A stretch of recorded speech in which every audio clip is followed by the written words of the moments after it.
Hello everyone, today I will show you how to convert a PDF file to a Word file using Wondershare PDF element. Open your PDF file with Wondershare PDF element. Now click on this convert option and here you will find this PDF to Word option and select, and this dialog box, click on this down arrow and select here docs. Now click on this setting option and you can select custom pages, all pages, and you can see this language also and default language, and OCR recognition you can select all files or only default scan PDF file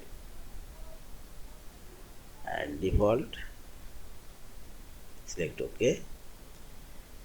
Now select your save folder location, you can select source folder and I'll select different folder, desktop.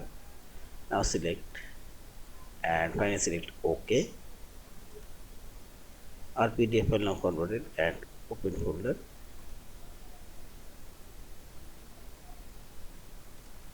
This is a Word file and see this Word file now created. Yeah, see this. Yeah, thank you for watching. Please subscribe, like, share and comments.